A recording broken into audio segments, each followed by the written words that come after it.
Sustainability Commission. And first, I would entertain items of interest from commissioners.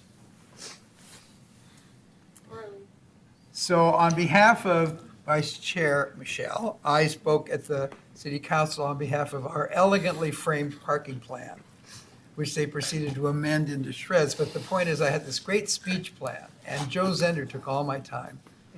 The truth is, for those of you who didn't see it, Joe did an absolutely wonderful job of fielding, fighting, finagling, and whatever other words, F words you want, around, don't forget, around a very tricky issue that hasn't been resolved, as we know, but is only going to be taken up in the comp plan. And while I beat feet out of there after I spoke, Commissioner Smith spoke as well, and maybe you want to add to the conversation. Well, they made 6 amendments to our elegant plan. So the parking begins at 31 units. So it's a 0.2 ratio from 31 to 40, 0.3 from 41 to 50, or I'm sorry, 0.25 from 41 to 50, our ratio, and then 0.33 from 51 up. They also removed the off-site parking, which I think is unfortunate. They're concerned about the teardowns. That's their fear. And there are 4 other amendments that are probably somewhat less significant. I'm sure we can get a list. None of them were good ideas in my view, but I was unable to persuade them to change their mind. Chris, when you say off-site, or it's remote but near, right? Right. Yeah. So you have to satisfy your parking requirement on the site. Okay. Right. But before, what we were proposing was off-site parking that was already existing or part of another development. It wasn't tear down to create a parking lot. I thought we took out the existing requirement, which was, we were trying to balance the opportunity to get into new construction versus the tear down threat. Yeah. We may need to find some different language for the comp plan. That provision already applies to non-residential uses. So commercial buildings could do that, and you guys were matching that. Right. Council reversed that. And they are continuing the debate tomorrow at 2 o'clock because their amendment language is sufficiently in flux. They have to look at it again tomorrow, or maybe they'll manage to do second reading and vote. Good. Anything else? Any other items? Yeah. Well, I have an interesting item of interest, and I think it's of interest to all of us and to the different leadership roles that we play in the community. I'm thinking of Karen School District. I was in a meeting down at the Capitol in Salem, and many of you probably already know that Senate Bill 833 is being presented. I think it's being presented this week. And Senate Bill 833 is going to revoke Kulonskowski's previous order on driver's licenses. The governor plans to sign the bill into law May 1st. So there's a lot of really interesting discussions going down in Salem about the driver's license issue, and it's just a great public safety issue, and everybody's coming from all over the state of Oregon to testify on Thursday. So I thought that was just interesting to inform the commissioners in the city of Portland, because many of the constituents in Portland do not have a driver's license now. And there's a lot of public safety issues that affect not only planning and sustainability, but every aspect of the city. So I thought that would be a good feedback for the Planning Commission. Thanks. Anything else? No? Okay, then we have a consent agenda to consider, which are the minutes from 3/26 of 13. Do we have a director's report? Oh, I'm sorry. So, hi. Yes, there it is. I'm sitting I in beg your for pardon. Director Anderson today, and she did have a couple of things that she wanted to share. One was, of course, the parking regulations at City Council last week, and she wanted to also express that the council was really appreciative of the time that the commission took at your hearing. Their hearing lasted 5.5 hours, so they were, I think, sympathetic to the struggles that the commission also had when you were trying to formulate your decision. So they showed a lot of appreciation for that. So that was one more thing to add to that. Another thing is that the Barber Concept Plan will be at Council on April 24th at 9:30 a.m. And Howard and Andre will attend, right, Howard? Yep. On the commission's behalf. Yep.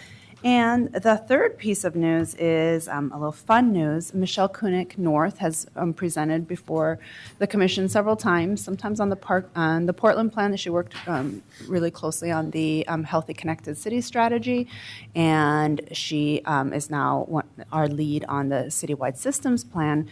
And she was just the recipient of an award by the Multnomah County Health Department, and the award is called the Governor John Kitzhaber Public Health Leadership Award, which is awarded each year in 6 categories, and it honors people in the community who have worked unceasingly to create policy solutions that assure, promote, and protect health for every member of the community, and we're really proud that she received this for her Portland plan work and now in her coming comp plan work.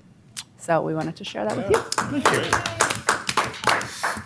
And that concludes the director's report. Thank you. Sandra, Now- I won that award last year. Oh, great. So Good for you. city is well represented for our Very work nice. on healthy, Great. healthy kids. That's great. Good work. Sitting Good on my work. desk. Now I can ask for a motion, I believe, for the consent agenda, which is the minutes. Is there a second? Second. I'll assume acclamation of the motion. Never heard of that before. Thank you. Can we now hear Michael, Michelle? This is the climate adaptation plan and climate action plan update. Welcome to both of you.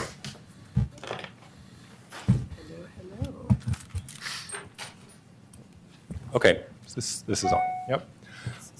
Thank you, Howard. I'm Michael Armstrong with the city's Bureau of Planning and Sustainability. Michelle Krim, my colleague, and we want to give you a brief update on where we are with the Climate Action Plan update process, which boils down to we're approaching the starting line of that process, and then we want to spend a little more time sharing some very preliminary information on what we are moving toward with the climate adaptation work that's been going on over the last year.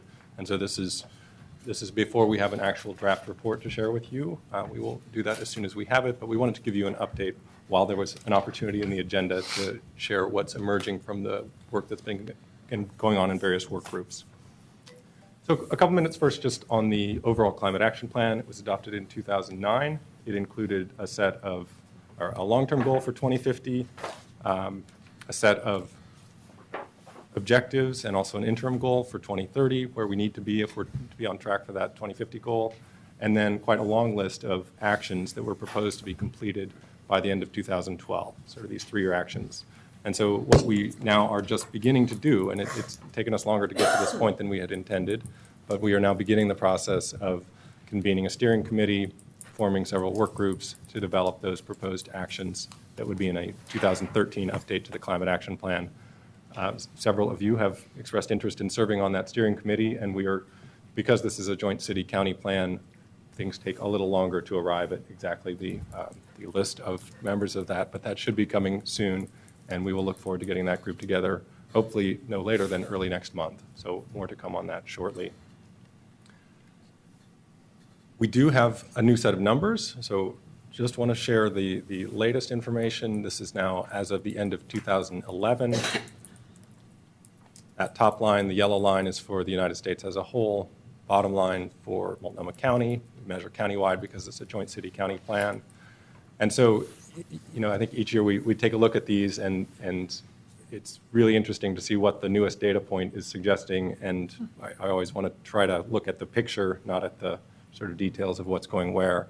And so, as of 2011, emissions from primarily energy sources in Multnomah County and serving Multnomah County were about 8.5% below 1990 levels.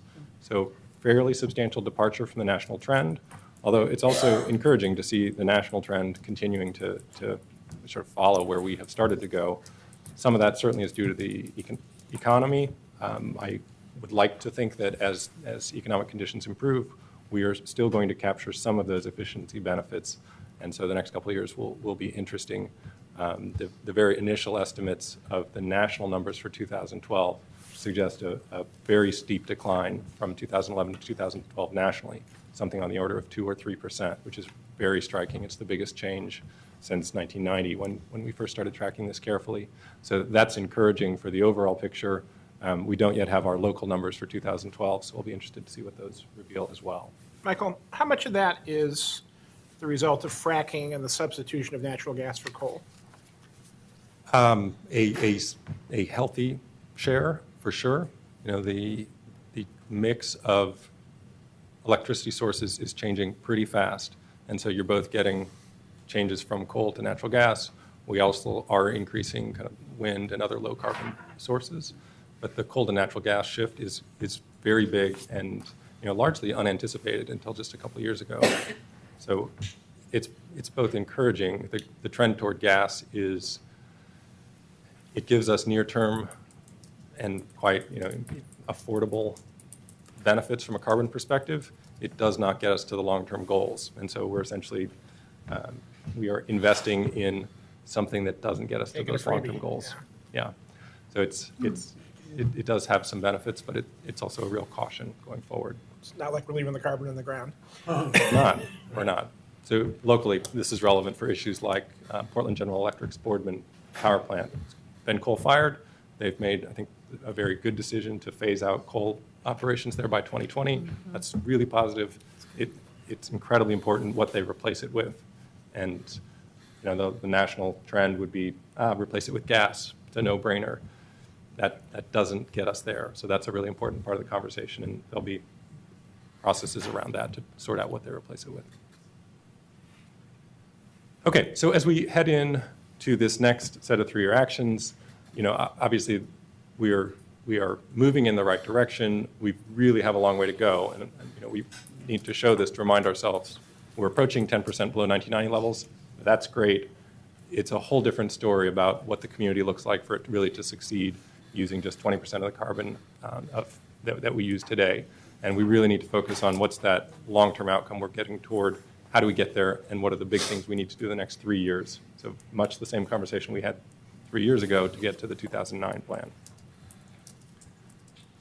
A couple of, I would say, big issues we intend to be able to address as we put together the 2013 climate plan. Equity is included and referenced in the 2009 plan. It's not necessarily done all that well, and it's certainly not done with much specificity. So we really want to look at how we can include metrics that help us evaluate equity outcomes, and that we use those metrics to inform our priorities, and they also inform how we do the work. So yes, tree planting will still be important. Let's be sure we're looking at where trees get planted and how they get planted. Same is true for weatherizing houses. Same is true for investing in, you know, small commercial buildings. So we really want to look at how we can do a better job addressing equity. That obviously is consistent with the overall Portland plan, but you know, all these plans, they sort of they iterate to a certain degree. The 2009 climate plan was able to feed in among the many other strands of input to the Portland plan. And so now that we've got the Portland plan in hand, as we revise the climate plan, we want to make sure that we are incorporating the Portland plan direction in that next iteration. Is job creation associated, say, weatherization or any number of things, part of that equity package you're thinking? It is, and I would say the 2009 plan does a reasonable job of identifying opportunities for making sure we're getting local job benefits out of the carbon reduction actions. It wasn't as clear, I think, or as effective around equity. So hopefully we can do a better job with equity while maintaining the economic lens. Michael, how do you apply the term equity in this case? Are you talking about geographic, socioeconomic, demographic? How do you apply that term? So, I mean, the short answer is yes. And Well, thank you. Clears that up. Yes to all.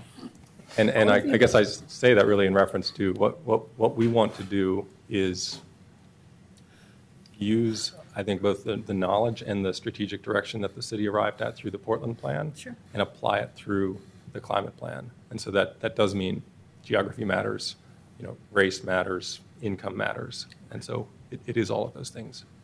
Well, so the example you gave, though, we want to increase urban forest canopy, which accomplishes a number of objectives, including sequestration, and where you plant those trees. For example, there are some neighborhoods that are really deficient in urban forest canopy, and it may be there's an overlap in that regard as one example. Is that? Yeah, I think that's exactly right. So the third bullet up there then, and one other, this piece is also identified in the 2009 plan, but it's not really analyzed, and that's the notion that all of the stuff we consume as households, as businesses, a lot of the carbon emissions associated with that actually got generated somewhere else. Whether it's imports from overseas or just coming in from other states, and there are now models available that will let you assess kind of the size of that footprint. And we have a sense of how big that would be based on some work Metro has done, some national work that EPA has done, and also work that the Oregon Department of Environmental Quality has done. We should be able to downscale that and carry out that analysis at a county-wide level to get a sense of how big that footprint is, and then be able to check back on it over time. So that's a piece that should help us understand the opportunity by focusing on waste reduction, kind of flows of materials. And it's very difficult to measure, but we don't want to not take advantage of those opportunities just because it's hard to measure. We're pretty sure they're there, and this will let us do a better job getting our arms around that. So going into it, these are some of the things we expect to be able to address. Obviously, as we get the steering committee together, we have some meetings. I think this list will grow, but that's certainly part of the process. Part of the starting point. Process perspective, bring the steering committee together. There are at least a couple of technical working groups that we know will be convened. There may well be others on the basis of steering committee direction. Obviously, there's a public engagement phase of this, both through the technical working groups, but once we have a draft that we want to take around and share, we would like to bring that back to you for your review before it's proposed to City Council and also to the County Board of Commissioners for their consideration. So my goal is that we get this all done no later than this fall, and we haven't put a hard timeline on it. It's taken us a little longer to get to this point than I would have wanted, and I think it's mostly for good reasons, which is that a lot of the Bureau's work has been going into the comprehensive plan, and so if we do a good job with this, but we don't manage to integrate some of those things into the comp plan, we've really missed an opportunity. So I think as long as although I wouldn't have liked to have delayed quite so long, I think it's for very good reasons that'll serve us well in this respect as well. Any questions on the overall climate plan? Chris? Oh, wait, hang on. Go ahead. I just have a general question. I think that we're talking about like changing habits. I just went to, Don and I were at the port luncheon, and they had a really good presentation from Nike on what they're doing to make that sustainable shoe. Was a very impressive presentation, and the port is also working toward that. So what I constantly see is we're going to have to change people's habits, get them into that mindset of recycling. And my question, maybe, this will probably be addressed by the steering committee. I hope it is.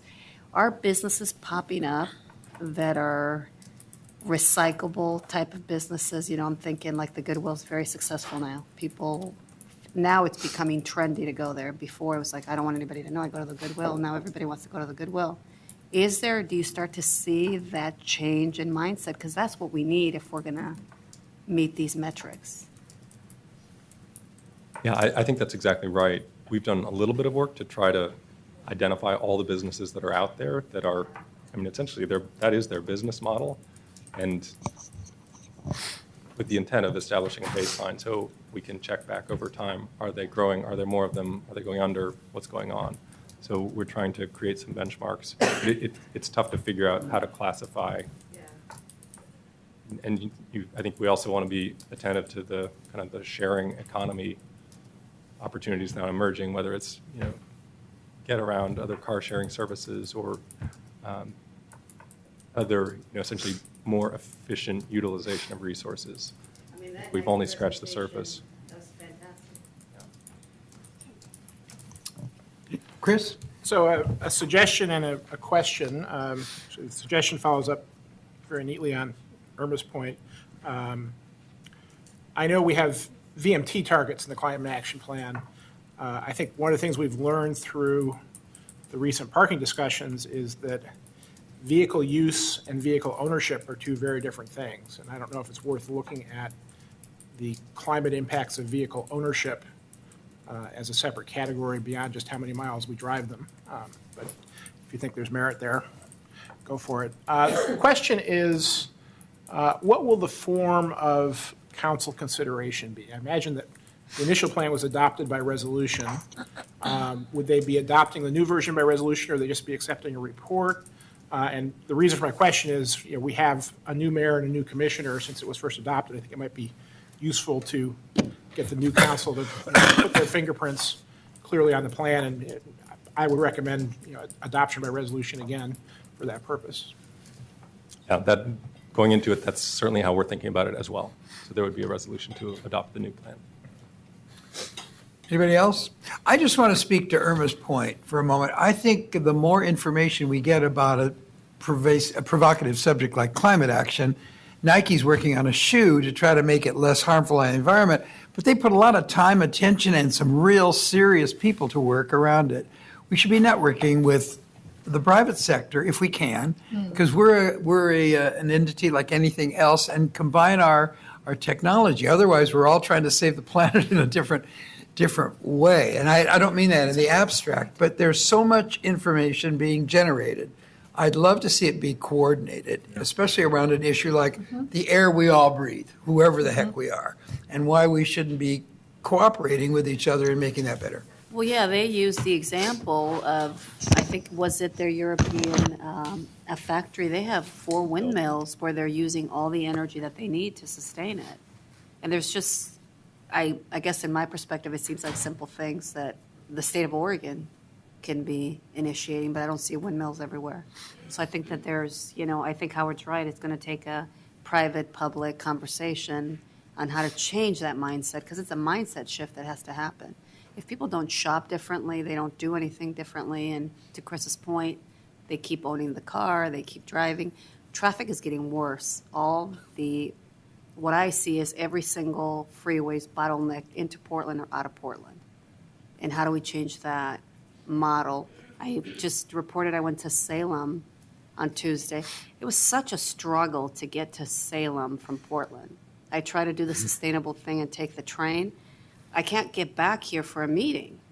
There should be a train that goes from here and gets to Salem in 15 minutes. Maybe I'm dreaming of Japan and Europe, but those are the kind of conversations that we need to have if we're going to have the climate action plan really work in the future. And I just, I'm putting these little thoughts out there for when you convene the steering committee. That's the kind of innovative thinking you want on that committee. I hope that makes sense. Yeah, for sure. I think that's great. Karen. So I had a question and a comment. You mentioned, Michael, that I was interested in the concept around going from coal to natural gas, and the statistics that you were showing were definitely a positive trend for Oregon or for Portland. But you said it would not get us where we want to go.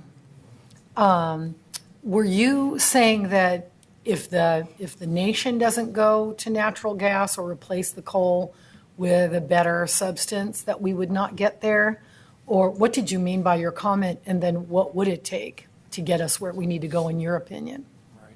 So I was trying to suggest that simply by switching from coal to natural gas, everything else held equal, that will not get us to either our carbon goals or to the emissions at a national level that are actually going to slow climate change meaningfully.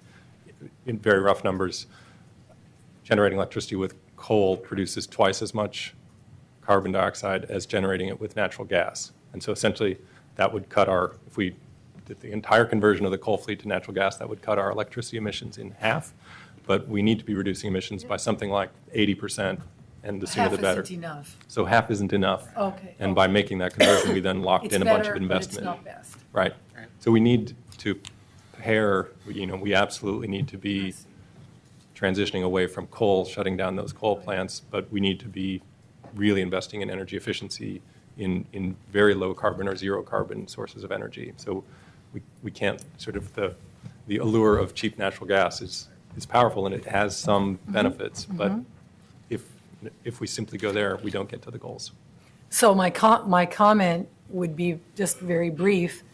Having just come back from a country that you don't see the sun because it's gray and hazy, and that's in China, their reliance on coal is killing them.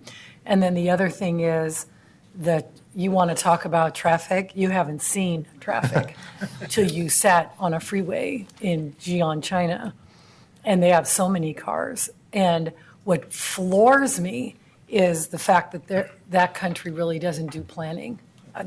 I'm sitting on a planning commission, and I watch how they plop huge projects of homes out on the prairie there, and there's no thought to neighborhoods or streets or libraries or schools or grocery stores. I think there's a lot we could share with other nations, and I hope, is there ever some kind of global something where people actually get together and talk about the condition? Because when you see a bunch of people wearing surgical masks all day, it's so sad for children. So I was happy to hear, when I looked at that, and the minute we hit Portland and you could breathe again, I was thinking, boy, what a contrast. Just kind of, because that's so on my mind, having just come back on Sunday, but what a difference between Oregon and where I just came from. But their per capita vehicle ownership is still far below ours, so. But their Because they have 2 billion But their people. capita is huge. Their capita is a per. Oh, yeah. It's 100. I don't think you can make that Yeah. comparison. Michelle, are you going to add? Would you like to? Yep, I've got, gosh. yes. So I would just say there are efforts at a couple levels. One is to connect large urban areas working together globally on climate change. It's called the C40. That's what I'm And wondering. Portland, although we're not one of the big cities, we participate because we're looked at as having something to contribute. Yes. And we certainly learn a lot as well. So I'm glad some of that's to hear happening. that. And there are some very specific exchanges coming from Portland and going to Chinese cities. The climate plan has been translated into Mandarin. It's been downloaded a 1,000 times. So happy to hear that. Yeah. They need the help. Yeah, and I think there's value in sort of learning from one another, for sure. Thank you. Yeah. Thank you. That's encouraging. So to the extent the plan starts to identify strategies, is there going to be some discussion of the economic impact of different strategies? There will certainly be discussion. In the past, we've not done a kind of comprehensive economic analysis of the plan, in part because it's so broad-ranging. It's, a little bit like the Portland plan. Right. But it certainly is it's intended to focus on areas that do produce economic opportunity and are going to advance equity outcomes as well. So it's part of it. Okay, so I want to give Michelle a chance to talk through some of the initial findings out of the adaptation work that's been going on, and we'll see how far we get with the time available. Okay. So I'm going to talk to you about our efforts around climate change preparation or adaptation, and you can go ahead too. So in that 2009 Climate Action Plan, there is a chapter or a section Section 7, that is focused on climate change preparation, and there are a variety of actions in that chapter, but several of them boil down to the fact that the city and county need to really understand how the climate is changing and what the projected impacts are here locally, and then begin assessing our vulnerability to those impacts and developing plans and actions and strategies to prepare for those impacts. And so that's work that's been going on for the past year and a half, and I'm going to give you sort of a general overview of some of our initial findings from that work. So before we get too far into that, I wanted to just talk about some terms that we use when we're talking about climate change.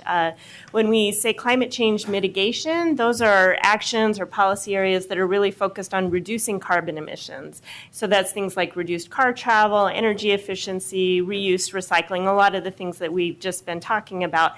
So those are actions that are really primarily focused on reducing carbon emissions, and that's what the Climate Action Plan is predominantly focused on. On the right-hand side, we have climate adaptation or climate change preparation, and these are actions and policy areas that are focused on understanding and preparing for the impacts of climate change. And so things like cooling centers for when we have heat waves, invasive species removal, mosquito control, flood management. Those are the types of strategies and actions that we may need to look at taking in order to better sort of deal with the impacts of a changing climate. And then there are several areas where those two worlds sort of overlap, and actions and policy areas where they serve both to reduce our carbon emissions, so the mitigation side of things, and they also serve to help us to adapt and prepare for climate change. And so things like eco-roofs or home weatherization, tree preservation, those all sort of are in the in-between, and they serve both spheres there. So Michael was talking predominantly about the left side of the graph there, and I'm going to be focusing on the right side, the adaptation side. So we've already begun seeing here in Oregon effects of climate change. Our average annual temperature has gone up 1.5 degrees over the last century. We've seen a slight increase in precipitation, particularly in the spring, shifts in seasonal stream flows, significant decreases in snowpack and glaciers, and we also have seen some sea level rise. So these are our trends that we're already seeing here in Oregon, and then would expect to continue into the future. So climate change preparation or adaptation planning is a tool that we can use to better understand and assess the impacts associated with these changes. And so that's what we've been working on. So this next graphic just sort of shows you the process that we've been following, and that's initially to wrap our heads around what the climate change projections are. What is our climate here in the Pacific Northwest going to likely look like in the future? And then to identify the major impacts associated with those changes in things like temperature or precipitation, and to assess where we're most vulnerable to those impacts, and then to develop actions to respond to those impacts. And so we have essentially worked through, by and large, 1, 2, and 3 there on that graph, and we're sort of where the blue star is now, where we are pulling together all of that information into a strategy that we are, expect to bring to City Council and the County Board later this fall. So for our adaptation planning effort, we primarily have been focusing on 3 sectors, and that's the built infrastructure, natural resources, and human health and services. And the reason we picked these 3 sectors is because, for 2 reasons really. One is that we expect to see some potentially significant impacts related to climate change in these sectors, and because we have a lot of information and understanding of these systems because they are core to the work that the city and the county do, and we have some direct influence over them. And so it made sense for us to begin our adaptation planning work by focusing on these 3 sectors. So just to give you sort of a high-level overview of our sort of initial findings and what we're pulling together in this report, in terms of climate projections, we think it generally boils down to these 2 sort of groupings of projections. One is we expect to see hotter, drier summers with more extreme heat days, so, heat wave type events. Then we also, on the flip side, expect to see warmer, wetter winters with storms of greater intensity. So as we moved forward with this work, these are sort of the 2 big groupings of climate projections that we were really focused on. Okay, next. And these climate projections carry with them some risks that we thought were really important to look at that were really applicable here in the Portland metro area. One of those risks of a hotter, drier summers is the urban heat islands. And so as we see temperatures increase, particularly in the summer, those temperature increases are magnified in the urban environment because we have all this concrete and buildings and cars that hold on to and re-radiate heat and make certain parts of the city much hotter than other parts, particularly parts of the city that have more vegetation or more open space. And so this is a sort of a urban heat island map, and you can see a lot of the major roads are hotter than, for example, Forest Park. And so urban heat island is one of the risks that we looked at. So civic corridors are also civic hotspots. Yes, they are. 2 other big risks associated with hotter, drier summers are drought and wildfire. And so we looked really closely at how those 2 risks would potentially play out across those 3 sectors I talked about. And so in terms of impacts, city and county staff really looked at just a wide range of potential impacts that could be associated with those risks. And so, for example, having more extreme heat events means that we could see an increase in heat-related illnesses like heat stroke or heat exhaustion. We could also see increased demand for cooling centers. The map there is a heat vulnerability index that Multnomah County has been working on to try to identify where populations that may be more vulnerable to heat are living so that they can eventually use tools like this to help them to prioritize the allocation of resources during extreme heat events. Excuse me, is that driven, can we go back to that map? Uh-huh. Is that driven by age groups? There are a variety of factors that they looked at and sort of mapped here. It included social and environmental factors like poverty, race, educational attainment, access to green space. It also included social isolation, and particularly older adults who live alone, folks who don't have access to air conditioning, and people with pre-existing health conditions. And so they sort of pulled all that together, and that's how they identified these vulnerable populations. Be interesting to see what the impact of, I mean, very few people have or need air conditioning in Portland right now. Right now, yeah. It would be interesting to see as demand or use of air conditioners, what impact that has on greenhouse gas emissions. Yep.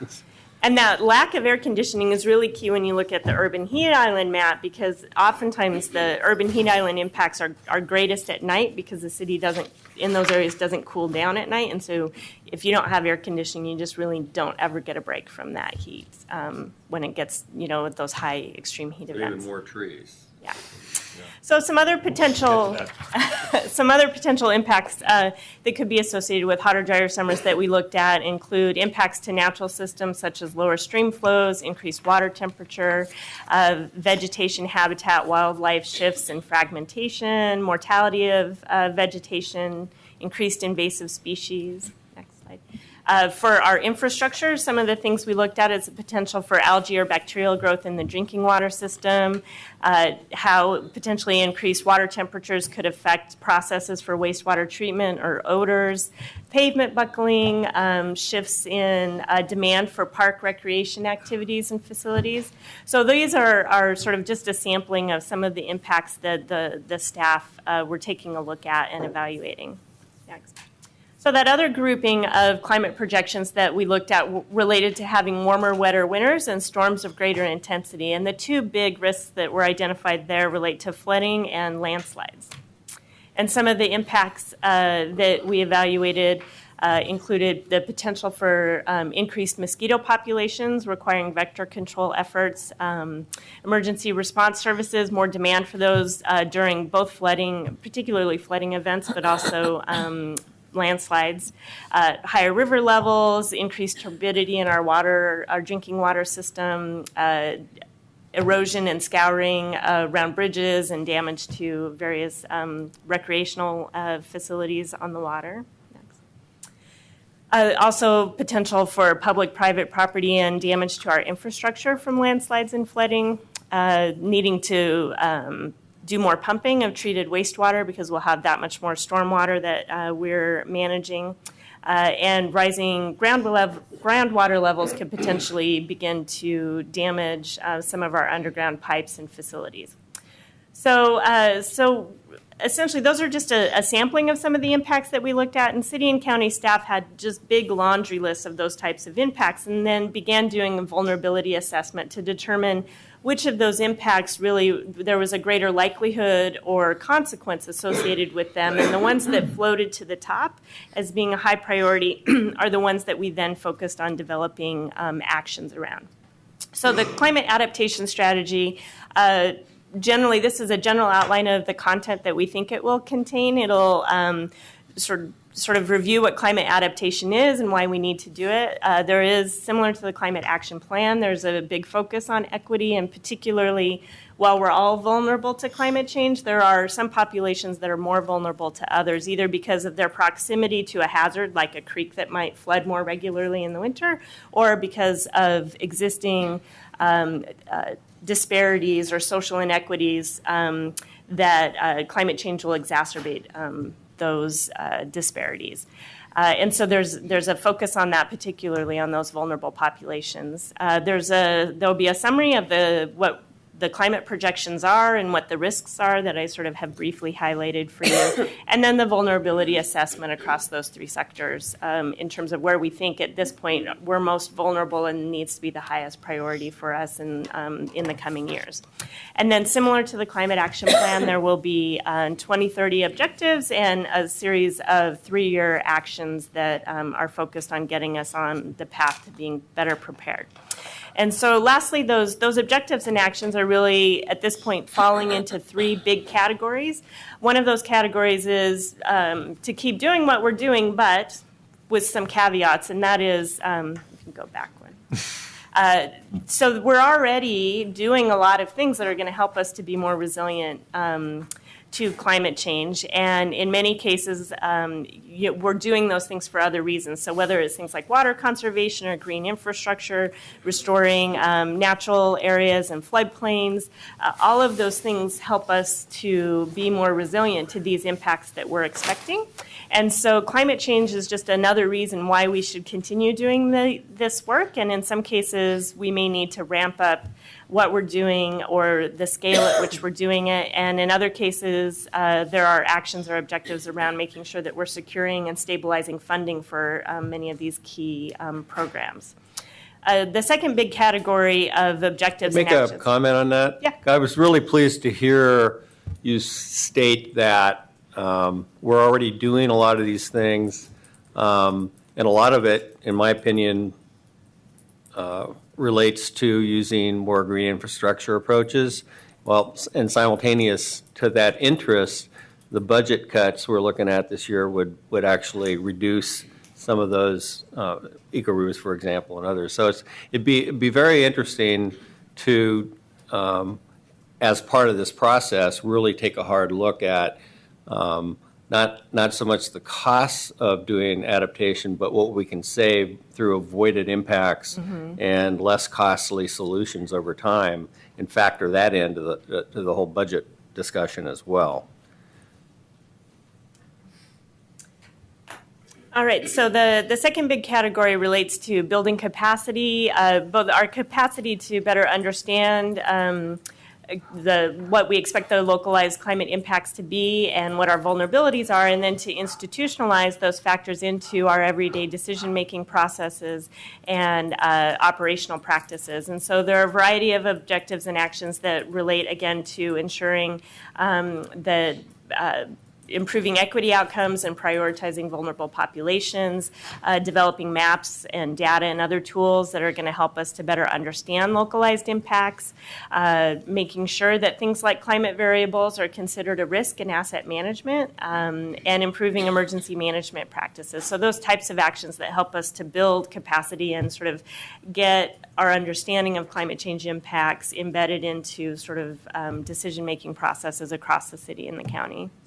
And lastly, the last category has to do with continuous improvement, and we have identified a variety of things that we need to begin monitoring and tracking, or make sure that we continue to monitor and track so that we better understand local impacts and that we can start to see trends. So many of the impacts aren't an issue now, but could become an issue in the future. And so we need to start monitoring and tracking those things so that we can start to see when they may be getting closer to becoming an issue for us. And then a variety of actions that recognize that we can't do this alone or in isolation, and that we need to partner with others, including academia, to advance new research to help us better understand some of these climate impacts.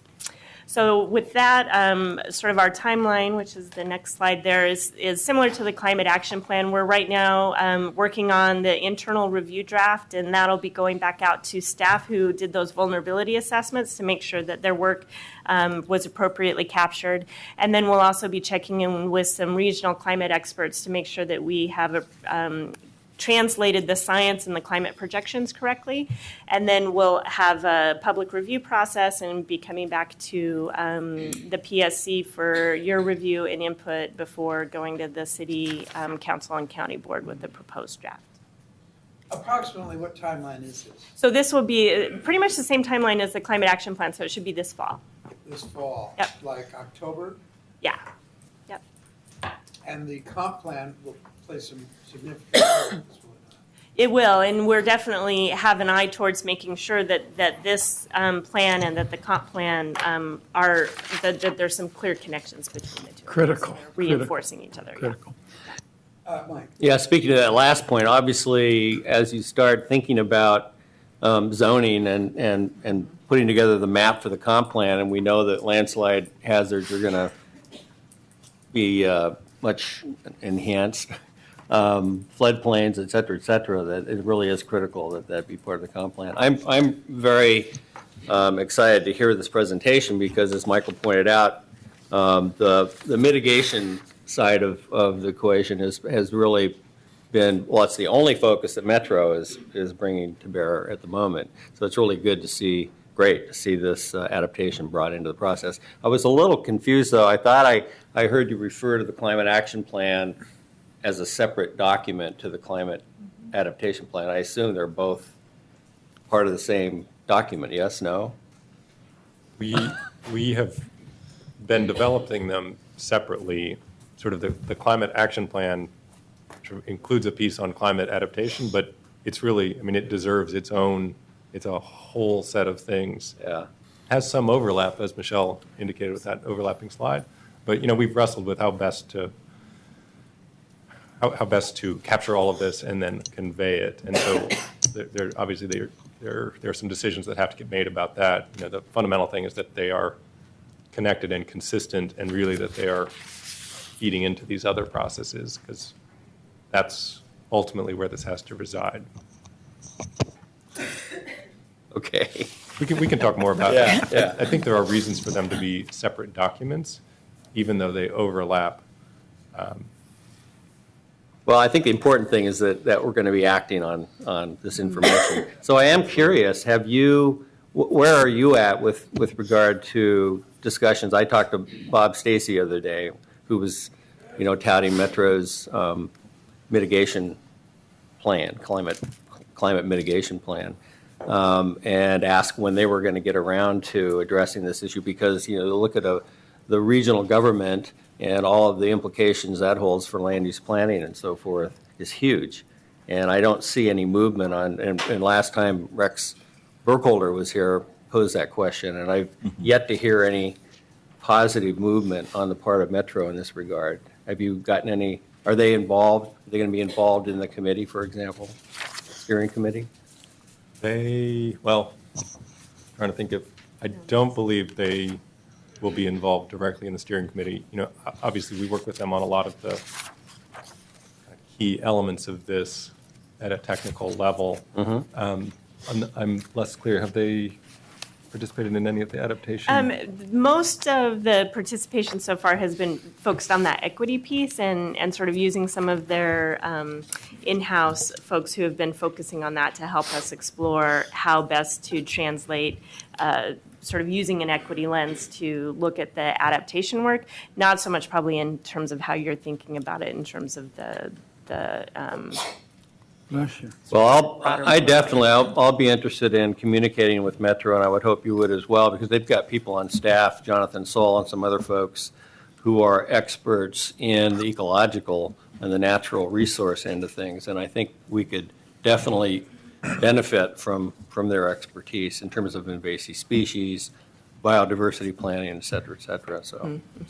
Well, and back on the climate action side, you know, I think at least I've had frustration here in a couple of transportation projects that we've reviewed, that we're sort of stuck in the modeling with using the RTP assumptions about VMT, which are very different from our climate action plan assumptions about VMT. And is there a chance to bring Metro in here for a conversation about that? As I think they're finishing up a scenario process now for the RTP, aren't they, where they're looking at whether their land use and transportation planning scenarios can get to some of the climate goals. So maybe this would be a good time for a touch base.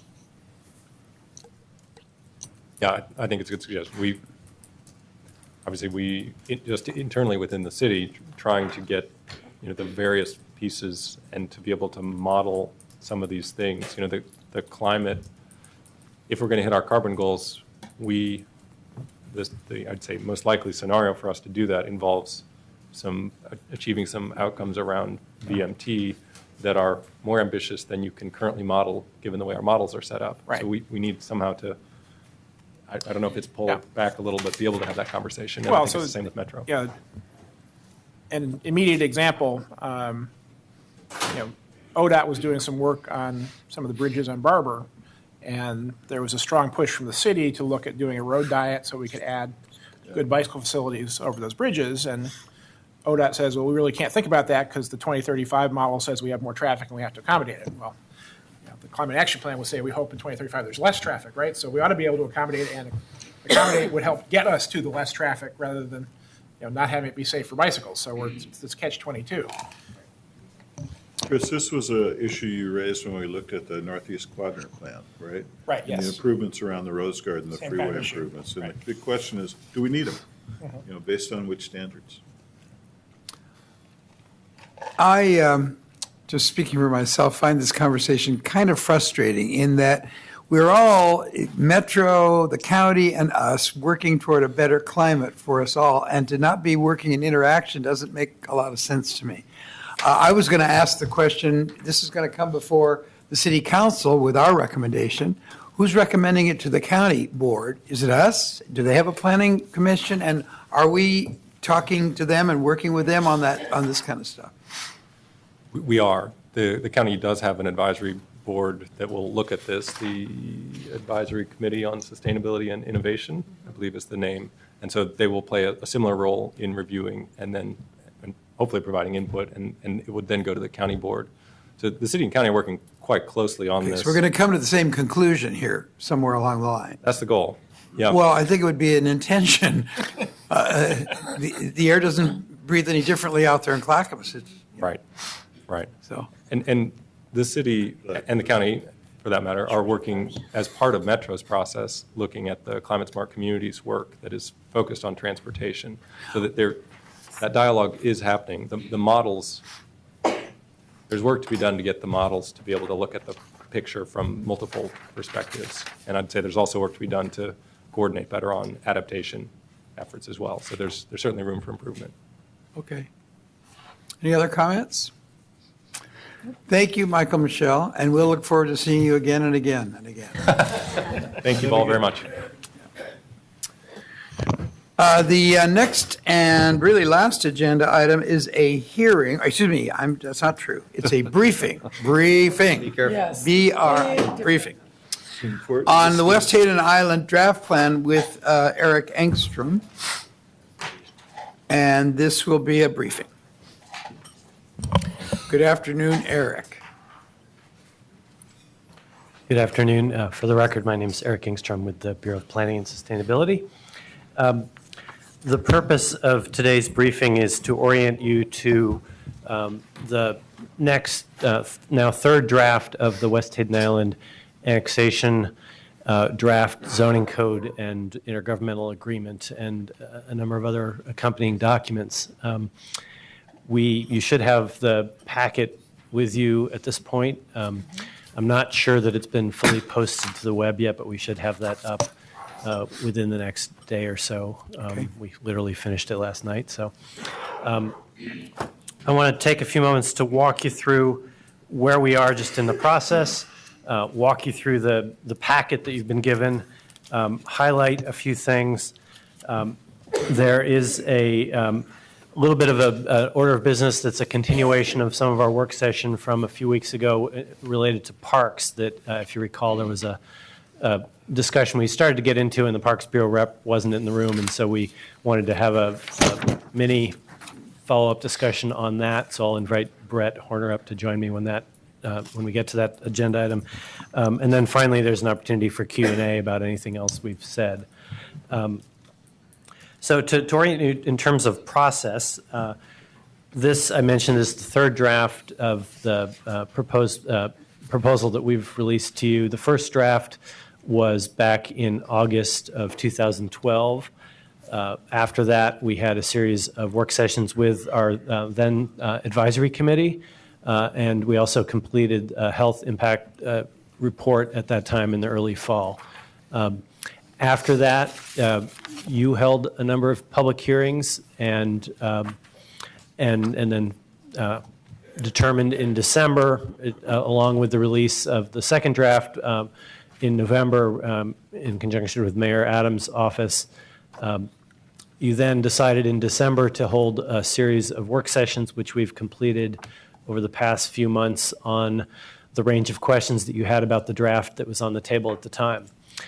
So this new draft attempts to take the feedback that you've given us over the most recent series of work sessions and integrate that into the structure of the agreement, update it, and then get it back out for your review and then subsequent public review. So the process going forward is that we've scheduled a hearing on May 7th for you to take testimony and hear from the general public. Over the last few months, we've been in these work sessions. You've heard from different experts and stakeholders, but it's time to open it back up and hear the general comments.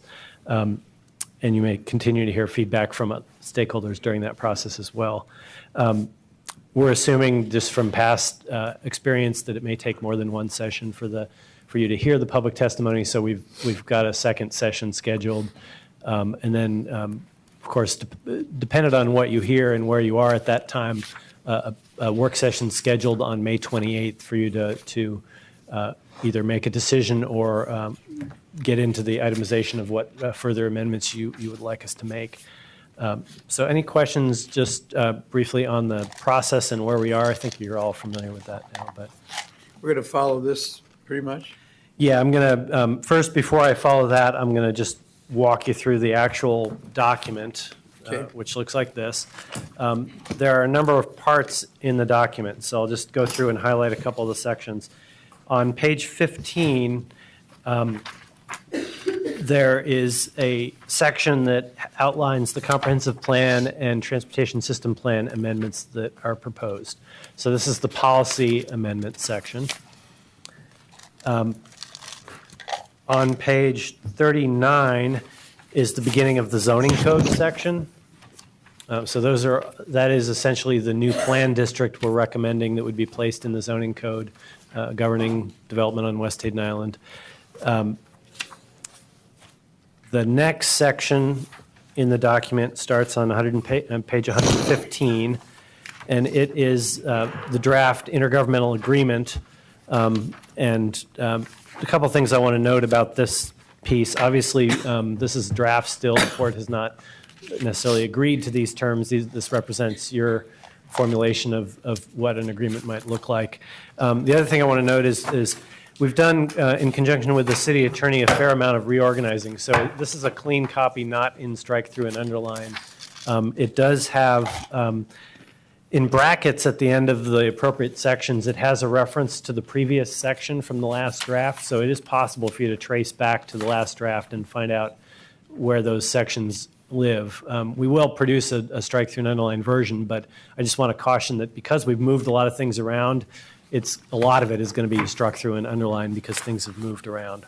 I have a question on the comment was, this is not necessarily the last word on the IGA. The court has not necessarily agreed with everything. What is the process? Is staff putting forth the IGA as a staff recommendation, or are you literally sitting down with the port and we won't see final language until you and the port have agreed on the terminology? The process going forward on the IGA is, well, to back up, you have a formal role in recommending a course of action on the zoning code and comprehensive plan and annexation decisions. The IGA is an intergovernmental agreement between the city and the port, and typically intergovernmental agreements are negotiated through a bureau and signed off on by the leadership of city council. And so what will happen, and also in this case with the other body, in this case the Port Commission and the leadership of the port. So we understand that the IGA is an important piece of context for you in making the decision about annexation. But the literal sign-off for the IGA and the exact language will be something that council is the decision maker on. So presumably, we don't yet know who our commissioner in charge is, but I'm sure that the mayor's office would also be involved in this, that going forward, council offices and the port offices would have to sit down and discuss the remaining differences and iron those out or not. So this represents, at this stage, I guess I would characterize it as we've written this trying to represent what we think your perspective is, and that would go forward to the council. And so your role at this point could be to tell us whether we've accurately portrayed that perspective as part of the whole package. But you also don't have to take a vote on the IGA by itself. Well, just speaking for myself, I'm definitely wanting to have input on the language in the IGA we have in the past, and I think it should, be our prerogative to add our comments if we feel strongly about some elements of the IGA. Yeah, I think the risk, obviously, or the thing that we would have to remember as we go forward to City Council with and bring a final agreement is if what gets negotiated at that level no longer meets your expectations, you all might want to say that if that's appropriate. But and you have that ability as part of your presence at the council session. So I guess the point is you're telling us that this IGA will probably change over time as those negotiations go on. So it absolutely will. Yes. This is our best shot at characterizing how you would like it to look. And then there's going to be some further negotiation. Okay, I get it. But we're making a recommendation to council on the whole package. Correct. Which will include our commentary on the IGA. Right, right. And Yeah, your concern about their amendment is probably realistic. However, we can certainly reappear and defend our position. Okay. And it may be Understand very it may be a well. fine point, the distinction between a formal vote on that item versus weighing in on the whole package, but that's the sort of the legal aspect of it. So any questions about what's in? I guess one other thing I should mention is the IGA itself has a number of attachments. There is one attachment that describes the transportation upgrades to North Hayden Island Drive. There's a copy of the concept plan for reference. Attachment E is probably the biggest attachment, which includes mitigation-related standards, performance standards, and goals. Attachment F is the advisory committee attachment related to the ongoing Hayden Island Advisory Committee. And then the last attachment, G, is the sustainable West Hayden Island document referenced by the document, which is the agreement or the sustainability policy that the port supplied and briefed you on earlier. Eric, is this available to the public?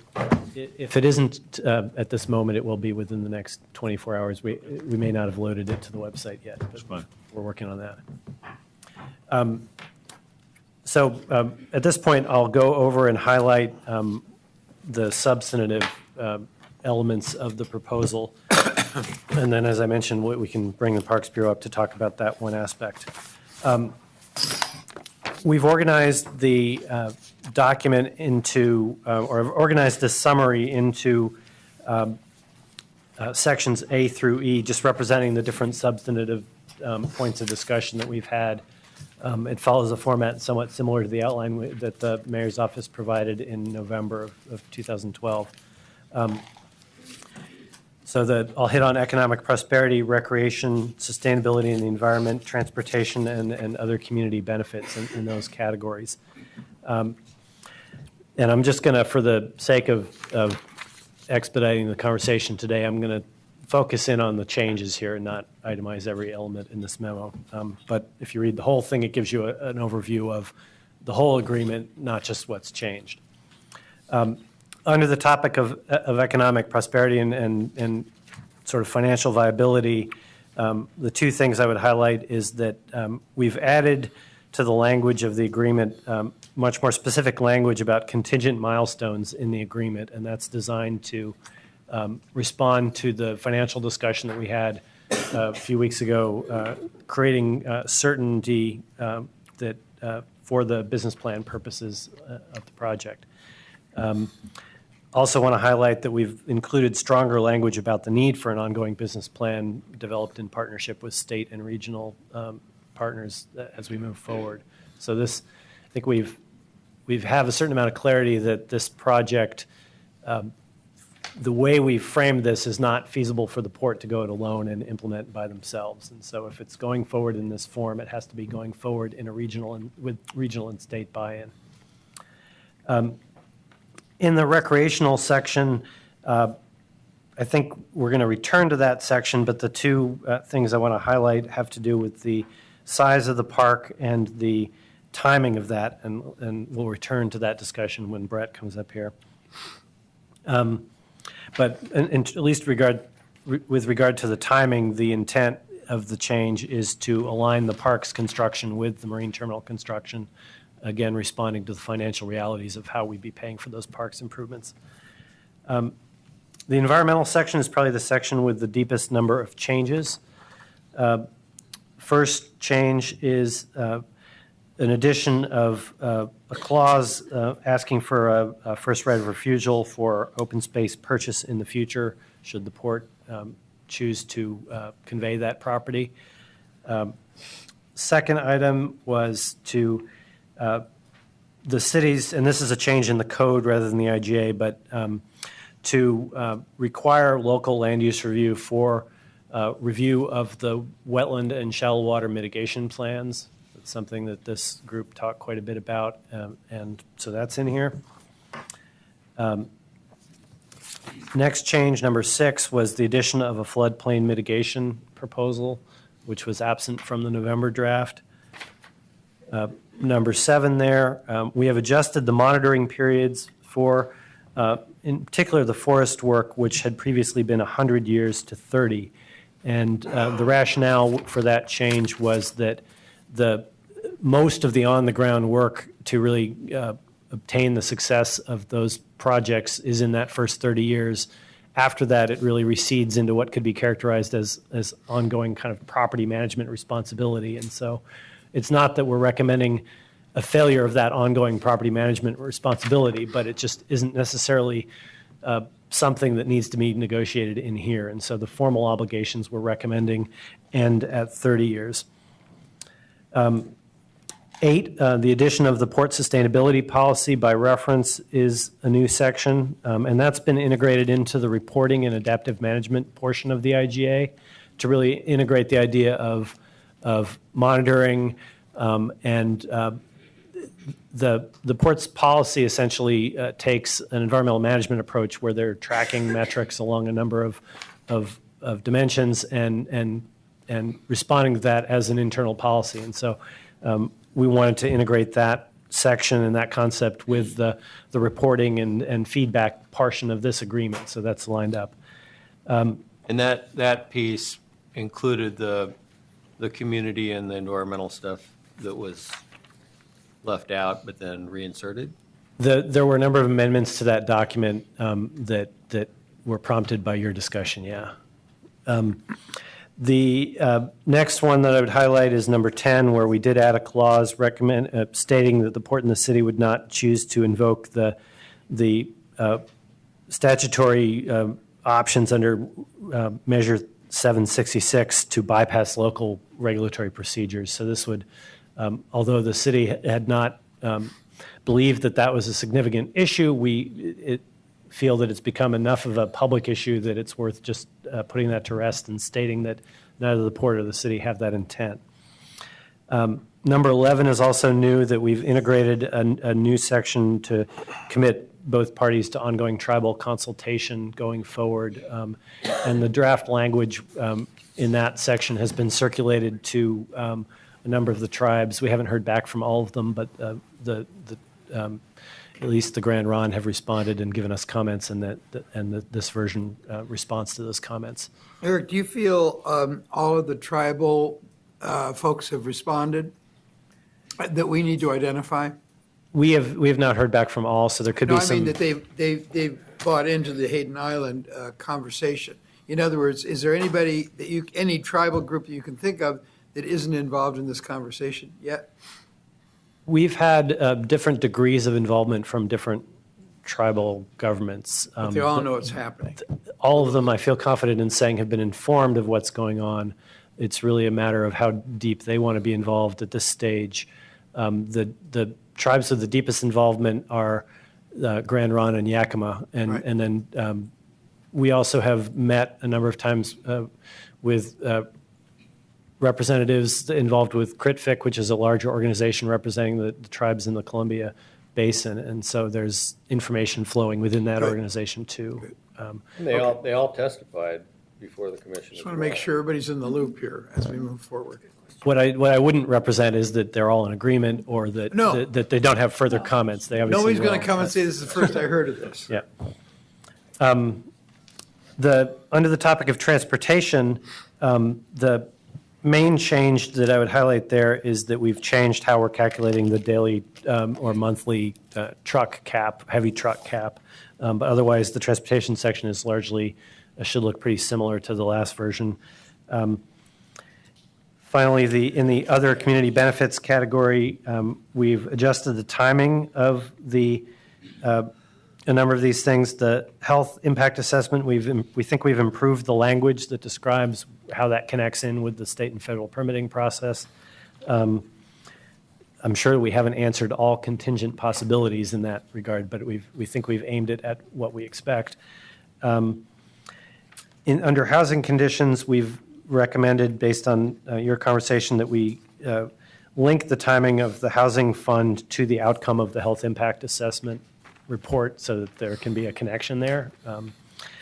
And finally, we've also recommended that the community grant be timed related to the federal permit approval. And that, again, is responding to the financial realities of how that would be funded. So that's an overview of the substantive changes. There's a lot more that I didn't include in that executive summary that would be in the document, and we're happy to answer questions on that. Before I go into any Q&A, I wanted to ask Brett from the Parks Bureau to come up and have a little bit of a continuing discussion from your last session on the parks. And just to refresh your memory, there were a couple conversations that we may want to return to. One related to how big the park is. Another related to the location of the park and the preferences there. And then maybe a third piece of the conversation is how it relates to the boat ramp question that is sort of a separate but related issue on the island. Another major point I recall and being concerned about is the planning. Who's doing the planning? The port? I mean, that's a big issue as far as I'm concerned. So if we could address that as well. Right, and just from I can tell you that what's in the current draft right now is that still has the city leading that effort. Once we get beyond that initial concept, open space concept, the actual design and engineering of the recreation facilities are in the Parks Bureau's shop, at least as the agreement is currently written. As currently written. But there's concern, well, whatever. We can talk about it. So with that, maybe I'll we'll hear from Parks now. ask Brett to make the remarks he Sure. wanted to make. Let's see. Yeah, thank you for having me. My name is Brett Horner. I'm the Planning and Design Manager for Portland Parks, and really appreciate being able to be here and weigh in. Eric has explained a lot of kind of your commentary so far, and really appreciate your strong interest in supporting parks and open space with this annexation. We just, a lot of work has gone into this, obviously. We really appreciate being involved and being consulted on this. We have just basically two major issues still that we're not fully resolved with from the parks perspective. And one is the funding of the park. So the park that's going to happen or will hopefully happen on West Hayden Island, just east of East Hayden Island. still has a $1 million city contribution for the funding of that park. And while we're comfortable with that being a city contribution, we're not as comfortable as it being $1 million from parks coffers. So just wanted to highlight that. We would much rather have it come from the general fund or another source if it's going to be a city contribution. Secondly is we would like the parks and open space features in the plan to happen just as the other ones are happening. So as you require the water and sewer and transportation improvements, we would like to see the parks and open space improvements also happen regardless of whether the port builds all the facilities or not. And this is an issue that we've been hearing in the Portland plan, that parks are on the same level and an essential public infrastructure resource. And so we don't believe that that the parks piece should be singled out as not being funded if the port doesn't go forward with the terminal development. We are very excited about the parcel that has been identified for a park. It's a beautiful site. We've actually walked it a couple years ago. It's got excellent views of Mount Hood, great water access, just an outstanding beach that people would have access to. So we're very excited about that, and really am glad that this is part of the Hayden Island plan. I'd be happy to take your questions. I know you all had concept ideas for parks and open space. Chris? So Brett, to the location that you're talking about, I assume you're talking about something roughly proximate to the railroad bridge. Is that correct? That's correct. So at our last meeting, I had expressed a very strong preference to have the park more proximate to the mobile home community, so there was more opportunity for residents to access it as a health mitigation to the other things we'd be doing to that community. What is Portland Park's view to having, say, something at the Thunderbird site versus the site near the railroad bridge? Well, we obviously would like both. Obviously, we want it all. I don't know that we've looked at a trade-off between the two. I don't think we would want to give up one for the other per se, but you make a good point that we want to have people in close proximity to parks. We use a half mile as our standard. Mm-hmm. In either location of those two parks, we would cover a good deal of the west side of I-5, which basically has no park service right now. We have a small park on the east side of I-5, which technically gets us our service level there. We know it's not enough, and we need more. We are working towards both. Mm-hmm. So at this point, I wouldn't try to say one or the other. Eric, can we get a map showing us the half-mile radii from the two potential locations that we've talked about? Sure, we could prepare that. Thank you. Other questions? Oh, I'm sorry. Did I see a hand? Mike? Oh, the planning process. I mean, my recollection is that it stipulated that Portland Parks would provide that service for planning the park, not the Port of Portland. Have you resolved that?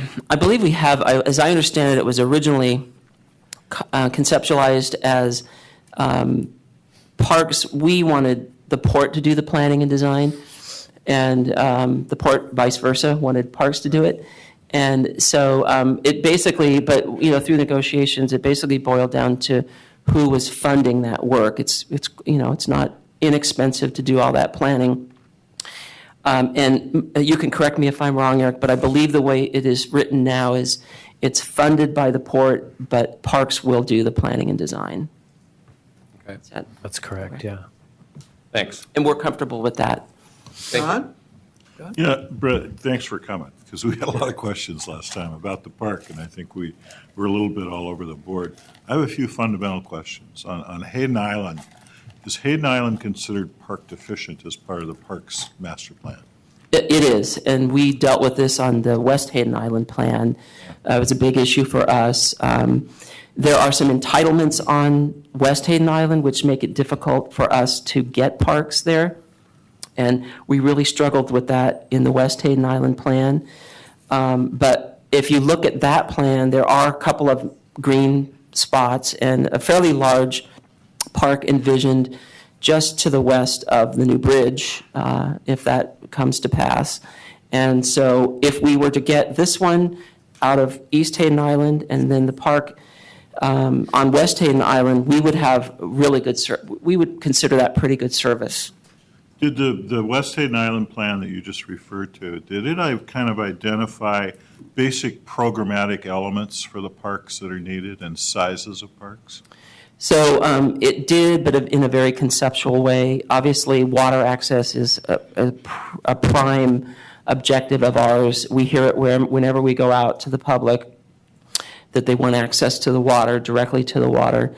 There's a need for light watercraft access. There's even a need for motorized, which I know the Marine Board is interested in. But so we have looked at that, and we feel like either one of those locations might be able to accommodate that. The one that's near the railroad bridge is a little more difficult because there's scour there, and there's the speed of the water is much faster there than it is.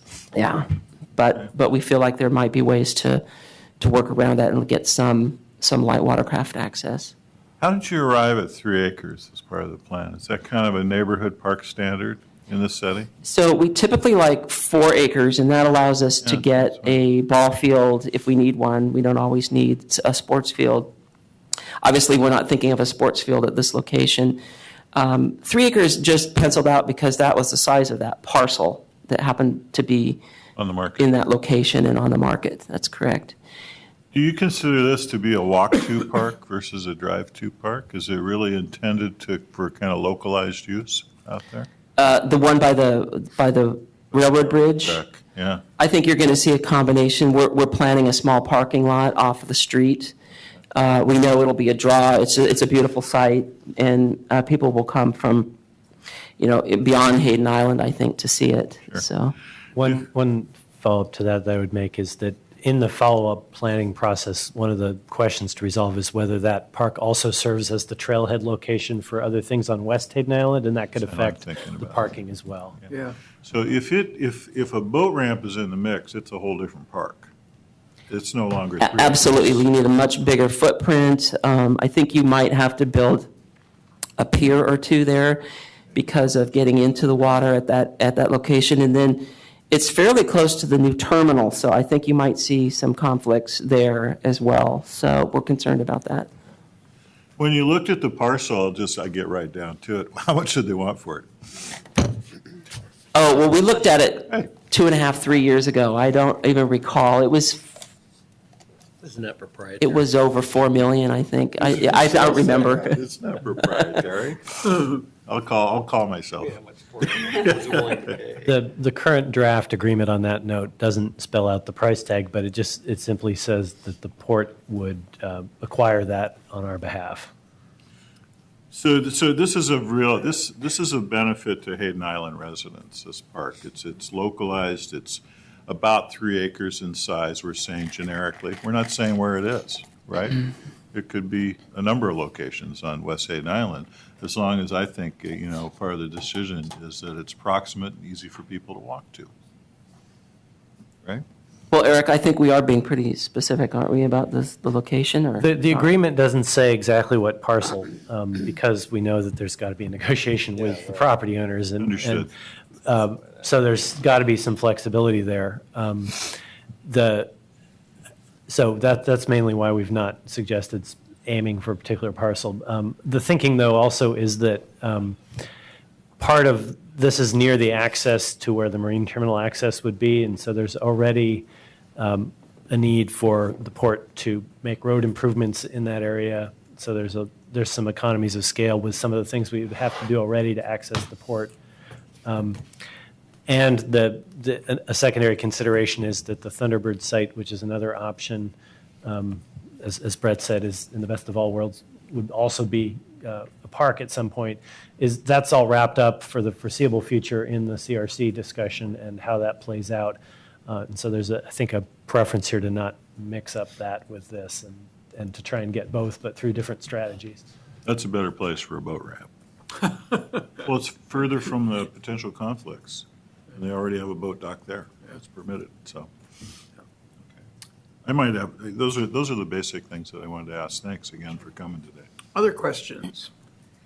I want to, just kind of out of curiosity, the city, state, and metro have the first right of refusal. This is, I'm sorry, I should wait till we're done with parks. Are we done with parks, and then we could move on to general Q&A? Thanks for. All right, thanks, Brett. Thank you. Yeah, thank Thanks, you. Brett. Yeah, I'm sorry I jumped the gun a little. Okay, so now the door's open to other questions. Good. Good. Anybody want to precede me with my question here? You may. We want to follow you. All right. Well, the question is this: if the city or state or metro decline to buy this open space, is it available to anybody?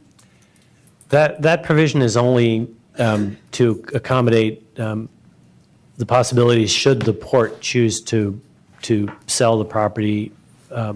Right now, that isn't their plan. So one scenario is it just remains in port ownership with public access on the trails.